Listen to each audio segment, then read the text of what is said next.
মানুষের মণিপুরি শাড়িটাই বেশি ইয়ে করে, মানে সিলেটের ঐতিহ্য কি এটা জানতে গেলেই শুধু মণিপুরি শাড়ি, মণিপুরি ওড়না, গামছা এগুলাই বেশি প্রচলিত। যে তাঁত শিল্পীদেরকে বাঁচিয়ে রাখার জন্য সরকার যেন এটা এটা অতি দ্রুত পদক্ষেপ যেন নেয়, কেননা জিআই স্বীকৃতির ফলে আমরা আশা করছি যে মণিপুরি শাড়ি যারা সংশ্লিষ্ট, বিশেষ করে তাঁতি শিল্পীরা, তাদের জীবনমান উন্নয়নে জিও এনজিও সবাই এগিয়ে আসবে। সিলেটে ঐতিহ্যের প্রতীক মণিপুরি তাঁত শিল্প। মণিপুরি তাঁত শিল্পের ঐতিহ্য সুদীর্ঘকালের। সিলেট ও মৌলভীবাজারের কমলগঞ্জ সহ মণিপুরি সম্প্রদায়ের এই শিল্প ব্যাপক প্রসার লাভ করেছে। মণিপুরি শাড়ির জন্যই তাদের সুনাম জাতীয়ভাবে। আর এই মণিপুরি শাড়ি জিআই পণ্যের স্বীকৃতি পাওয়ায় জাতীয় ও আন্তর্জাতিক বাজারে পরিচিতি ও চাহিদা বাড়বে এমনটাই প্রত্যাশা তাদের। জিআই পণ্যের স্বীকৃতি পাওয়ায় উচ্ছ্বসিত মণিপুরি সম্প্রদায়ের লোকেরা। মণিপুরি শাড়ি স্বীকৃতি পাওয়া আমি খুবই আনন্দিত। মণিপুরি শাড়ি শুধু এই দেশে স্বীকৃতি না, সারা বিশ্বেও মণিপুরি শাড়ি এখন থেকে না, আগে থেকেও মণিপুরি শাড়ি প্রচলন বেশি। তাঁতিরাও ভীষণ উচ্ছ্বসিত। তাঁতি রাসমণি সিনহা, পূর্ণিমা সিনহা, মমতা সিনহা জানান, আমাদের হাতের তৈরি শাড়ির জিআই সনদ অর্জনে অনেক আনন্দ লাগছে। এখন এর সুনাম আরও বৃদ্ধি পাবে। বাংলা একাডেমির নাট্য সাহিত্য পুরস্কারে ভূষিত লেখক ও নাট্য নির্মাতা শুভাশিস সিনহা বলেন, মণিপুরি শাড়ি এমনিতেই সমাদৃত, এর জিআই সনদ আমাদের জন্য একটি বিশাল অর্জন। এই শাড়ি শুধুমাত্র মণিপুরি জনগণের ঐতিহ্য নয়, বরং বাংলাদেশের বৃহত্তর জনগণের মধ্যে একটি জনপ্রিয় পোশাক হয়ে উঠেছে। বিশেষ নকশার মাধ্যমে এই শাড়ি আলাদা হয়ে ওঠে, যা অন্যান্য শাড়ির থেকে স্বতন্ত্র। মণিপুরি শাড়ির উৎপাদন প্রক্রিয়া মৌলভীবাজার জেলায় বেশ প্রতিষ্ঠিত এবং এখানে সিলেটের তুলনায় বেশি পরিমাণ শাড়ি তৈরি হয়। মণিপুরি ললিতকলা একাডেমির উপপরিচালক প্রভাস চন্দ্র সিংহ বলেন, মণিপুরি নারীরা বুনন শিল্পে খুবই দক্ষ, নিজেদের কাপড় নিজেরাই বুনেন, তাই প্রায় প্রতিটি মণিপুরি ঘরেই তাঁত রয়েছে। প্রবাদ আছে, মণিপুরি নারীরা জন্মসূত্রেই তাঁতি। প্রায় 90% মণিপুরি নারী তাঁতের সঙ্গে যুক্ত। অবশ্য তাদের শাড়ি বুননের প্রচলন অন্য বুননের কিছুটা পরে শুরু হয়েছে। ধীরে ধীরে এ শাড়ি জনপ্রিয়তাও পেয়েছে। মিনা মণিপুরি হ্যান্ডিক্রাফটের স্বত্বাধিকারী উত্তম সিংহ রতন বলেন, আমি ফেসবুকের মাধ্যমে আমি বেশ কিছুদিন আগে, গতকালকে না, আমি 2-4 দিন আগে আমি ফেসবুকে পাইছি যে এই জিআই স্বীকৃতিটা পাইছে। গতকালকে সম্ভবত আনুষ্ঠানিকতার ভাবে ঘোষণা করছে। যাই হোক, তো একজন মণিপুরি হিসাবে এই স্বীকৃতিটা আসলে আমার জন্য বা আমাদের মণিপুরি জাতির জন্য গর্বের বিষয়। এই মণিপুরি শাড়িটা উৎপত্তি স্থল যেখান থেকে সূচনা হয়েছে মণিপুরি শাড়ি সুতি টাকা যাকে বলে, এটা হচ্ছে মৌলভীবাজার জেলার কমলগঞ্জ উপজেলা। তারপরে মৌলভীবাজার জেলার শ্রীমঙ্গল, তারপরে বৈরেখা, বুড়ি, এসব বিভিন্ন ভাবে ছড়িয়েছিলেন। তারপরে হচ্ছে ওইটার দেখা দেখি আমাদের সিলেটে মণিপুর অধ্যুষিত 13টা পাড়া বা এলাকা আছে। ওইসব মহিলারা মণিপুরি উলের চাদরের পাশাপাশি ছোট ছোট তাঁত বসিয়ে মণিপুরি শাড়ি উৎপাদন, সেটা আজ থেকে যদিও মণিপুরি শাড়ির ইতিহাস অনেক পুরাতন, প্রায় 100 বছরেরও নতুন, কিন্তু পরিস্থিতিতে এই বাংলায় মণিপুরি শাড়ি উৎপাদনের প্রচলন কিন্তু বেশি দিন না, 3 যুগ বা 2 যুগ বা 2.5 যুগ এরকম হবে।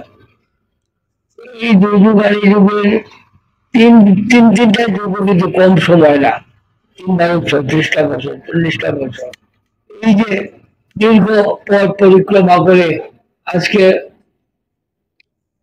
মণিপুরি শাড়ি কিন্তু শুধুমাত্র এই দেশের মধ্যে তার সমাগম না, মণিপুরি নৃত্য ভাবে আন্তর্জাতিক ভাবে স্বীকৃতি লাভ করেছে, বিশ্ব জনীন হয়েছে।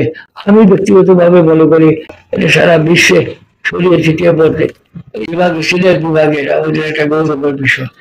শুধুমাত্র মণিপুরীরা আপনারা জানেন এখন মানে বেশিরভাগই আগে গ্রামে গঞ্জে কৃষিজীবী ছিল, তো সেই রকম অর্থনৈতিক ব্যবস্থা তেমন উন্নত না থাকার কারণে পুঁজি তেমন নাই।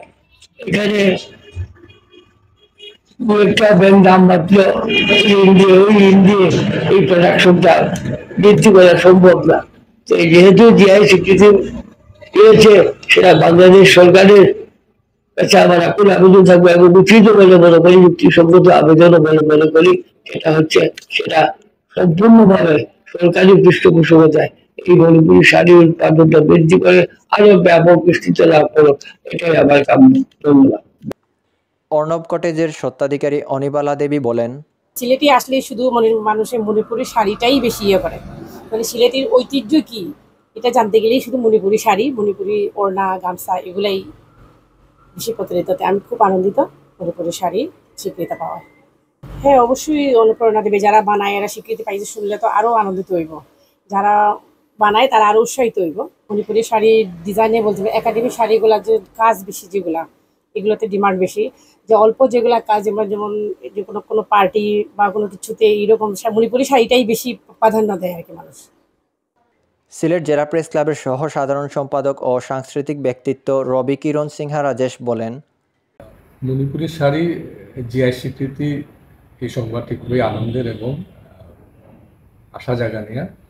এই জন্য আমি বর্তমান সরকার এবং সংশ্লিষ্ট সবাইকে কৃতজ্ঞতার শুভেচ্ছা জানাচ্ছি। আমরা জানি সিলেটের মণিপুরি শাড়ি একটি ঐতিহ্যবাহী একটি শিল্প এবং এই শিল্পে জড়িত আছে অনেক মণিপুরি মহিলা। বর্তমান পরিপ্রেক্ষিতে সিলেটে মণিপুরি শাড়ি উৎপাদন একেবারেই তলানিতে থেকেছে, প্রায় একেবারেই বিলীন হওয়ার পথে। জিআই স্বীকৃতি এই বিলুপ্তির হাত থেকে এই শিল্পকে বাঁচিয়ে রাখবে বলে আমি আশা করি। সেই সাথে মণিপুরি শাড়ি যে বর্তমান যে চ্যালেঞ্জগুলো, বিশেষ করে সেমি অটোমেটিক তাঁতের মাধ্যমে বর্তমানে কিছু কিছু এলাকায় মণিপুরি শাড়ি তৈরি হচ্ছে, ফলে যারা সত্যিকারে যারা তাঁতি, যারা হ্যান্ডলুম কাজে জড়িত, তারা খুব চ্যালেঞ্জের মধ্যে আছে। কেননা মেশিনে উৎপাদিত মণিপুরি শাড়ি কিন্তু খুব কম দামে বিক্রি হচ্ছে, ফলে মজুরি কমে যাওয়ার কারণে অনেকেই এই তাঁত শিল্পে ব্যবসা কিংবা কাজ করতে আগ্রহ হারিয়ে ফেলছে। সেজন্য আমাদের আবেদন থাকবে সরকারের প্রতি যে এই তাঁত শিল্পীদেরকে বাঁচিয়ে রাখার জন্য সরকার যেন একটা অতি দ্রুত পদক্ষেপ যেন নেয়। কেননা জিআই স্বীকৃতির ফলে আমরা আশা করছি যে মণিপুরি শাড়ি যারা সংশ্লিষ্ট, বিশেষ করে তাঁতি শিল্পীরা, তাদের জীবনমান উন্নয়নে জিও এনজিও সবাই এগিয়ে আসবে, এই প্রত্যাশাটুকু আমরা করি সরকারের কাছে। মণিপুরি সমাজের সমাজকর্মী সংগঠক সমরজিৎ সিংহ বলেন, আমি এশিয়া ও ইউরোপের বিভিন্ন দেশের ট্রেড শোতে অংশগ্রহণ করেছি মণিপুরি শাড়ি নিয়ে। এর জিআই স্বীকৃতিতে অনেক ভালো লাগছে। কমলগঞ্জ উপজেলা নির্বাহী কর্মকর্তা মাখন চন্দ্র সূত্রধর বলেন, মণিপুরি অধ্যুষিত কমলগঞ্জে সর্বাধিক উৎপাদিত পণ্য মণিপুরি শাড়ির জিআই পণ্যের স্বীকৃতি পাওয়ায় তাদের মধ্যে উৎসাহ দেখা দিয়েছে। ফলে উৎপাদন বৃদ্ধি পাবে এবং তাঁতিরা আর্থিকভাবে লাভবান হবেন। এছাড়া তাদের জন্য দ্রুত সময়ে প্রশিক্ষণের ব্যবস্থা করা হবে। মণিপুরি তাঁতের প্রতিটি শাড়ির আঁচল, জমিন ও পাড়ের নকশায় মণিপুরি মৈরাং ভাষায় মন্দিরের প্রতিকৃতি থাকে। উজ্জ্বল রঙের দেশীয় সুতায় তৈরি হয় মণিপুরি শাড়ি। এক রঙের 1 থেকে 2 ইঞ্চি হয়ে থাকে শাড়ির পাড়ের চওড়ায়। পাড়ের রং প্রায় শাড়ির রঙের বিপরীত হতে দেখা যায়। শাড়ির বৈচিত্র্যও আকর্ষণীয়। দেশের বিভিন্ন জেলার আরও 24টি ভৌগোলিক নির্দেশক পণ্যের মধ্যে মণিপুরি শাড়ি এই জিআই পণ্যের স্বীকৃতি অর্জন করে। একটি পণ্যের উৎপাদন বা প্রস্তুতির ক্ষেত্রে নির্দিষ্ট অঞ্চলের প্রাকৃতিক বা সাংস্কৃতিক বৈশিষ্ট্যের পরিচয় দেয়।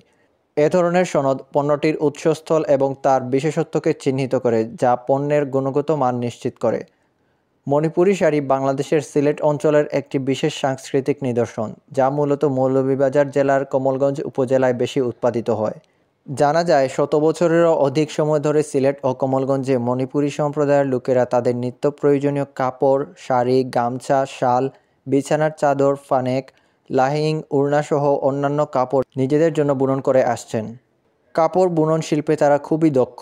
বিশেষ করে মণিপুরি নারীরা প্রয়োজনীয় কাপড় নিজেরাই বুনেন। প্রায় প্রতিটি মণিপুরি ঘরেই তাঁত রয়েছে। মণিপুরি শাড়িসহ অন্যান্য কাপড় মণিপুরি পাড়ায় বোনা হয়ে থাকে। তবে সিলেটে কিছুটা কমে গেলেও কমলগঞ্জেই এখন বেশি উৎপাদিত হয়ে থাকে। তাই মণিপুরি জনগোষ্ঠীসহ সিলেট ও কমলগঞ্জের উপজেলাবাসী এই পণ্যের জিআই সনদ অর্জনে গর্ববোধ করছেন। প্রতিবেদন নুরুল মোহাইমিন, মিল্টন, কমলগঞ্জ। সমন্বয় MK তুহিন, নাইমুর রহমান, আধুনিক কাগজ।